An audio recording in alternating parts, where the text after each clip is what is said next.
എല്ലാവർക്കും പുതിയൊരു വീഡിയോയിലേക്ക് സ്വാഗതം. ഇന്ന് നമ്മൾ തയ്യാറാക്കാൻ പോകുന്നത് കക്ക ഫ്രൈ ആണ്. അതിനുവേണ്ടി വേണ്ട കക്ക നല്ലപോലെ കഴുകി വൃത്തിയാക്കി ഇത്തളൊക്കെ കളഞ്ഞ് വെച്ചതാണ്. അതിലേക്ക് നമുക്ക് കുറച്ച് ഉപ്പിട്ട് കൊടുക്കാം.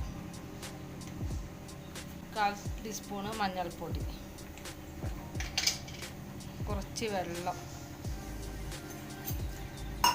ഇളക്കി കൊടുത്തിട്ട്, കക്കക്ക് വേവുള്ളതാണ്, അതുകൊണ്ടാണ് ആദ്യം കക്കനെ ഉപ്പിട്ട് വേവിക്കുന്നത്. 10 മിനിറ്റ് നമുക്ക് അടച്ച് വെച്ച് വേവിച്ചെടുക്കാം. അത് കക്കയിറച്ചി തുറന്ന് നോക്കാം. കക്കയിറച്ചിയുടെ വെള്ളമൊക്കെ നല്ലപോലെ വറ്റി വന്നിട്ടുണ്ട്. ഇനി നമുക്ക് ഫ്രൈ എങ്ങനെ ഉണ്ടാക്കണമെന്ന് നോക്കാം. ആവശ്യത്തിനുള്ള വെളിച്ചെണ്ണ ഒഴിച്ച് കൊടുക്കാം. 2 സവാള ചെറുതാക്കി അരിഞ്ഞെടുത്തതാണ്. കുറച്ച് ഉപ്പ് ഇട്ട് കൊടുക്കുക. സവാളൊക്കെ വാടി വന്നിട്ടുണ്ട്. ഇഞ്ചും വെളുത്തുള്ളിയും ചതച്ചതാണ് 1 ടീസ്പൂൺ ഉണ്ട്. അതും കൂടി നമുക്ക് ഇതിലേക്ക് ഇട്ട് നല്ലപോലെ മൂപ്പിച്ചെടുക്കാം. ഇതിലേക്ക് കുറച്ച് കറിവേപ്പില കൂടി ഇട്ട് കൊടുക്കാം.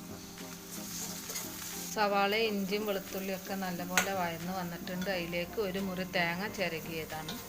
അതും കൂടി ഇട്ട് നല്ലപോലെ ഒന്ന് വറുത്തെടുക്കാം. എല്ലാം റെഡിയായി വന്നിട്ടുണ്ട്. അതിലേക്ക് നമുക്ക് മുളക് പൊടി ഇട്ട് കൊടുക്കാം.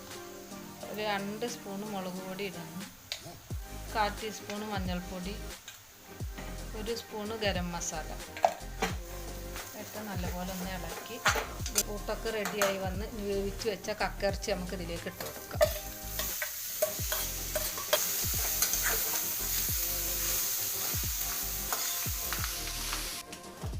നമ്മുടെ കക്കയിറച്ചി ഇവിടെ റെഡി ആയിട്ടുണ്ട്.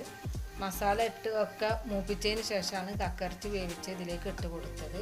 ഇട്ട് കൊടുത്തിട്ട് നമുക്കൊരു 15 മിനിറ്റ് നല്ലപോലെ മുരിച്ചെടുക്കണം. അപ്പോഴാണ് കക്കയിറച്ചിക്ക് ടേസ്റ്റ് ഉണ്ടാവുക. കക്കയിറച്ചി റെഡിയായി. എല്ലാവരും വീട്ടിൽ ട്രൈ ചെയ്ത് നോക്കുക. വീഡിയോ ഇഷ്ടമായി ലൈക്ക് ചെയ്ത് സബ്സ്ക്രൈബ് ചെയ്ത് സപ്പോർട്ട് ചെയ്യുക.